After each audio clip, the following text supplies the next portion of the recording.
जय हिंद दोस्तों, स्वागत है आप सभी का आपके अपने YouTube चैनल जीके जीएस के भंडारा पर। आरपीएफ कांस्टेबल 2024 के पीवाईक्यू प्रश्नों की सीरीज में आज का अपना ये सेट नंबर 30 है। और आज का मैं जो आपको पेपर कराने वाला हूँ वो आपको 11 फरवरी 2019 के प्रथम पाली का आपको ये आरपीएफ कांस्टेबल का प्रैक्टिस सेट कराने वाला हूँ। अगर आपको ये वीडियो पसंद आए तो वीडियो को आप लोग लाइक कर देना। चैनल को आप लोगों ने अभी तक सब्सक्राइब नहीं कर रखा होगा तो चैनल को आप लोग जरूर सब्सक्राइब कर लीजिएगा और वीडियो को पूरा देखिएगा। और कमेंट बॉक्स में आपको जरूर बताने कि प्रीवियस ईयर के पेपर में आपने कितना स्कोर किया है और आपके कितने प्रश्न बन रही हैं। और वीडियो को अपने दोस्तों के पास ज़्यादा से ज़्यादा शेयर जरूर कीजिएगा। प्लीज़ ज़्यादा से ज़्यादा सपोर्ट कीजिएगा। लगातार आप लोगों के लिए मेहनत कर रहा हूँ कि इस बार आपका हर हाल में आरपीएफ कांस्टेबल में सिलेक्शन हो जाए।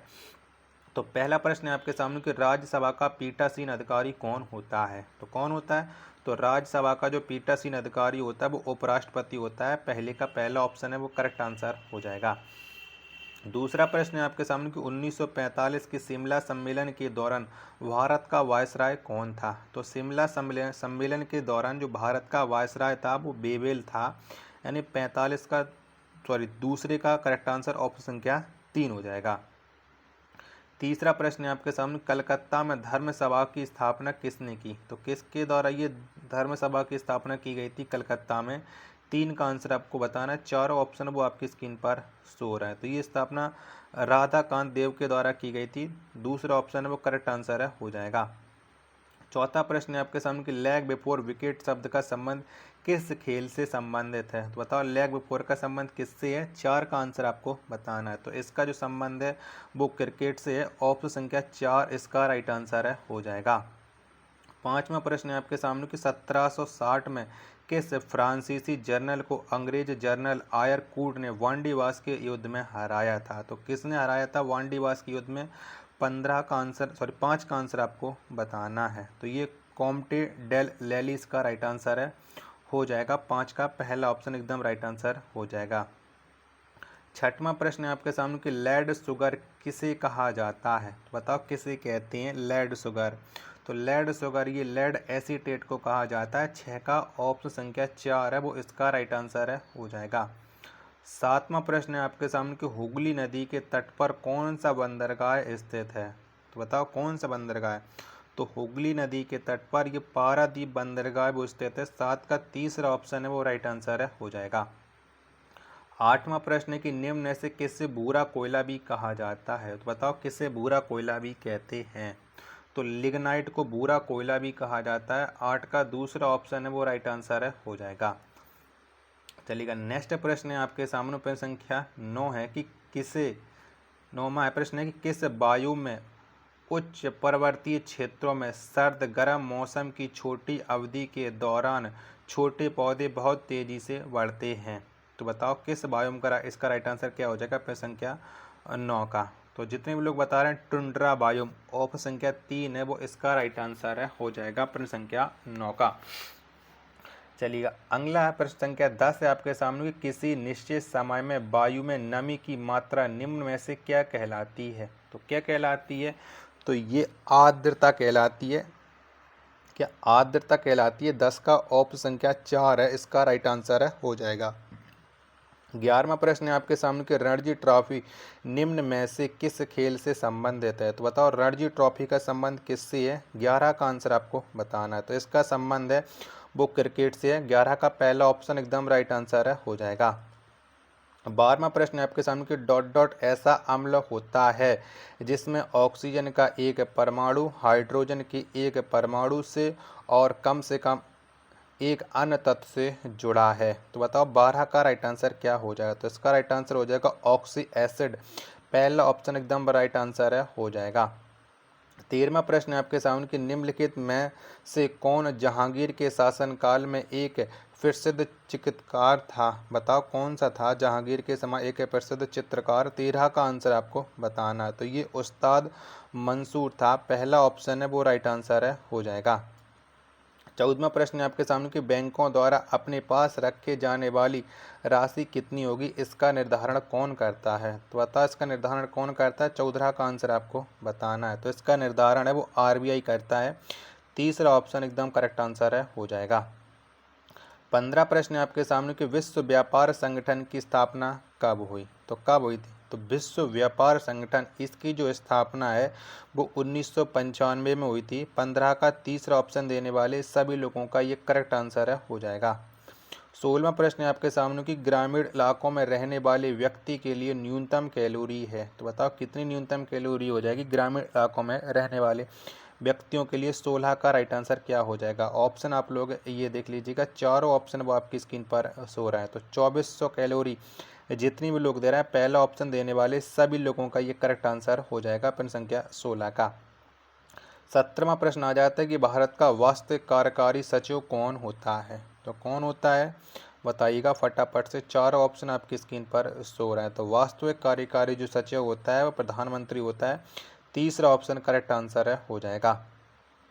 18वां प्रश्न है आपके सामने कि पीचावरम मैंग्रोव वन किस राज्य में स्थित है, तो बताइए कौन से राज्य में पाई जाती हैं पीचावरम मैंग्रोव वन? 18 का आंसर क्या हो जाएगा? तो ये तमिलनाडु में पाए जाते हैं। 18 का चौथा ऑप्शन राइट आंसर हो जाएगा। प्यारे दोस्तों, अगर आपको ये वीडियो पसंद आ रही होगी तो प्लीज़ वीडियो को लाइक करें। चैनल को सब्सक्राइब नहीं कर रखा होगा, चैनल को आप लोग जरूर सब्सक्राइब कर लीजिएगा और प्लीज़ ज़्यादा से ज़्यादा सपोर्ट जरूर कीजिएगा। 19वां प्रश्न है आपके सामने क्लोरोफॉर्म और HNO3 की अभिक्रिया के द्वारा कौन सी गैस उत्सर्जित होती है, तो कौन सी गैस निकलती है? तो इसके द्वारा क्लोरोफिक्रिन गैस है वो निकलती है। तीसरा ऑप्शन है वो राइट आंसर है, हो जाएगा। 20वां प्रश्न है आपके सामने किस प्रकाश के उपकरण का निर्माण कैल्साइट क्रिस्टल से किया जाता है और उसका उपयोग समतल ध्रुवित प्रकाश के अवलोकन और उत्पादन के लिए किया जाता है? तो बताओ किस प्रकार से उपकरण का निर्माण हो जाएगा? 20 का राइट आंसर क्या हो जाएगा? तो जितने लोग बता रहे हैं निकोल प्रिंजम, इसका राइट आंसर हो जाएगा। 20 का दूसरा ऑप्शन करेक्ट आंसर हो जाएगा। 21वां प्रश्न है कि भारतीय राष्ट्रीय कांग्रेस के वार्षिक सत्र की अध्यक्षता करने वाली प्रथम भारतीय महिला कौन थी, तो कौन थी इसकी अध्यक्षता बताना। 21 का राइट आंसर क्या हो जाएगा? तो ये थी सरोजनी नायडू। पहला ऑप्शन करेक्ट आंसर है, हो जाएगा। चलिएगा, अगला प्रश्न आ जाता है आपके सामने प्रश्न संख्या 22 है कि पुष्पों का मादा जनन अंग क्या कहलाता है, तो बताओ क्या कहलाता है? तो पुष्पों का जो मादा जनन अंग होता है ये जयांग कहलाता है। यानी 22 का दूसरा ऑप्शन करेक्ट आंसर है, हो जाएगा। 23वां प्रश्न है आपके सामने कि इलेक्ट्रॉन की खोज किसने की, तो बताओ किसके द्वारा इलेक्ट्रॉन की खोज की गई थी? 23 का आंसर क्या हो जाएगा? चारों ऑप्शन वो आपकी स्क्रीन पर सो रहे हैं। तो इलेक्ट्रॉन की जो खोज है वो जे थॉमसन के द्वारा की गई थी। 23 का ऑप्शन संख्या 4 राइट आंसर हो जाएगा।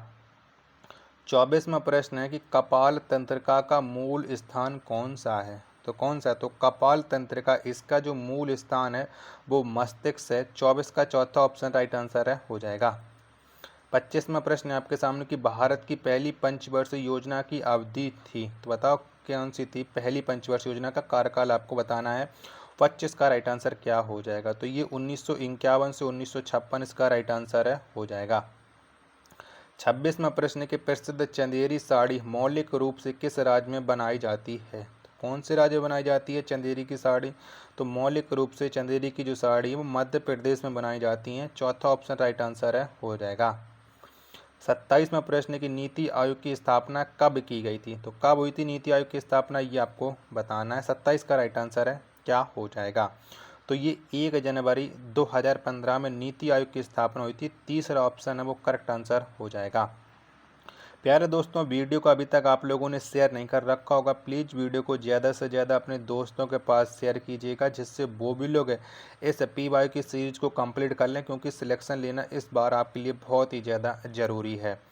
28वां प्रश्न है कि निम्न में से कौन सा खेल कोरिया का पारंपरिक मार्शल आर्ट है, तो कौन सा है? तो कोरिया का जो पारंपरिक मार्शल आर्ट है वो ताइक्वांडो है। यानी 28 का पहला ऑप्शन राइट आंसर है, हो जाएगा। 29वां प्रश्न है आपके सामने कि निम्न में से कौन सा खेल समूह में नहीं खेला जाता है? इनमें से एक खेला ऐसा है जो समूह में नहीं खेला जाता है। 29 का आंसर आपको बताना। तो भारोत्तोलन ये समूह में नहीं, ये अकेले खेला जाता है। 39 का पहला ऑप्शन राइट आंसर है, हो जाएगा। 30वां प्रश्न कि निम्न में से किस राज्य में सड़कों की सघनता सबसे कम है, तो बताओ कौन से राज्य में सबसे कम है? 30 का राइट आंसर है, क्या हो जाएगा? तो ये जम्मू कश्मीर में सबसे कम है। पहला ऑप्शन राइट आंसर है, हो जाएगा। चलिएगा, अगला प्रश्न है आपके सामने प्रश्न संख्या 31 है, कंदेरिया महादेव मंदिर की वास्तुकला निम्नलिखित में से कौन सी वास्तुकला शैली का उदाहरण है? तो ये कौन सी वास्तुकला शैली का उदाहरण है? 31 का आंसर आपको बताना है। तो ये नागर शैली का उदाहरण है। 31 का चौथा ऑप्शन वो करेक्ट आंसर है, हो जाएगा। 32वां प्रश्न है कि निम्न में से किस भारतीय राज्य में अगस्त्यमाला बायोस्फीयर रिजर्व स्थित है? तो बताइए अगस्त्यमाला बायोस्फीयर रिजर्व कौन से राज्य में? 32 का आंसर आपको बताना है। तो ये केरल राज्य में है। 32 का दूसरा ऑप्शन देने वाले सभी लोगों का राइट आंसर है, हो जाएगा। 33वां प्रश्न है कि निम्न में से कौन सा गीत मोहम्मद इकबाल ने लिखा? तो कौन सा गीत लिखा था मोहम्मद इकबाल ने? तो इन चारों में से सारे जहां से अच्छा गीत है ये मोहम्मद इकबाल के द्वारा लिखा गया था। पहला ऑप्शन राइट आंसर है, हो जाएगा। 34वां प्रश्न है आपके सामने कि लोकसभा का पहला अध्यक्ष कौन था? तो बताओ इनमें से कौन था? तो लोकसभा का जो पहला अध्यक्ष है वो गणेश वासुदेव मावलंकर है, यानी 34 का चौथा ऑप्शन देने वाले सभी लोगों का राइट आंसर है, हो जाएगा। 35वां प्रश्न है किस महासागरीय धारा का संबंध प्रशांत महासागर से है? तो बताओ कौन सी धारा का संबंध है? 35 का आंसर आपको बताना है। तो ये कैलिफोर्निया धारा का संबंध है। ऑप्शन संख्या 4 इसका राइट आंसर है, हो जाएगा। 36वां प्रश्न आ जाता है आपके सामने कि स्वायत्त जिलों के गठन और पुनर्गठन करने की शक्ति किसके पास है? तो बताइए शक्ति किसके पास है? 36 का आंसर क्या हो जाएगा? तो ये शक्ति राज्यपाल के पास है। ऑप्शन संख्या 3 है वो एकदम इसका राइट आंसर है, हो जाएगा। 37वां प्रश्न है कि विक्टोरिया झील किस महाद्वीप में स्थित है? तो बताओ कौन से महाद्वीप में ये विक्टोरिया झील है? 37 का राइट आंसर है, क्या हो जाएगा? तो ये अफ्रीका महाद्वीप में पड़ती है विक्टोरिया झील। तीसरा ऑप्शन देने वाले सभी लोगों का राइट आंसर हो जाएगा। आशा करता हूँ कि आपको ये वीडियो पसंद आ रही होगी, तो वीडियो को आप लोग लाइक कर देना। चैनल को आप लोगों ने अभी तक सब्सक्राइब नहीं कर रखा होगा तो चैनल को आप लोग जरूर सब्सक्राइब कर लीजिएगा। वीडियो को ज़्यादा से ज़्यादा अपने दोस्तों के पास शेयर कीजिएगा। 38वां प्रश्न है आपके सामने कि पौधों में रंध्रों के खुलने और बंद होने की क्रिया किसके द्वारा संपन्न होती है? तो ये क्रिया किसके द्वारा संपन्न होती है? 38 का आंसर आपको बताना है। तो ये गार्ड कोशिकाओं के द्वारा होती है संपन्न। 38 का दूसरा ऑप्शन देने वाले सभी लोगों का करेक्ट आंसर है, हो जाएगा। 39वां प्रश्न है कि निम्न में से किस उच्च न्यायालय का अंडमान और निकोबार द्वीप समूहों में प्रादेशिक न्यायाधिकार है? तो बताओ 39 का राइट आंसर क्या हो जाएगा? चारों ऑप्शन 39 के आपकी स्क्रीन पर हैं, ये शो हो रहे हैं। तो 39 का जितने भी लोग बता रहे हैं दिल्ली उच्च न्यायालय, दूसरा ऑप्शन देने वाले सभी लोगों का करेक्ट आंसर है, हो जाएगा। 40वां प्रश्न आ जाता है कि निम्न में से किस अनुच्छेद का संबंध वित्त आयोग से है? बताओ कौन से अनुच्छेद का संबंध है वित्त आयोग से? चारों ऑप्शन आपकी स्क्रीन पर शो रहा है। तो अनुच्छेद 280 का संबंध है। दूसरा ऑप्शन देने वाले सभी लोगों का राइट आंसर है, हो जाएगा। 41वां प्रश्न कि निम्न में से किस वर्ष भारत को विदेशी ऋणों से संबंधित आर्थिक संकट से जूझना पड़ा? तो ये कब जूझना पड़ा था? 41 का आंसर आपको बताना है। तो ये 1950। 41 का पहला ऑप्शन राइट आंसर है, हो जाएगा।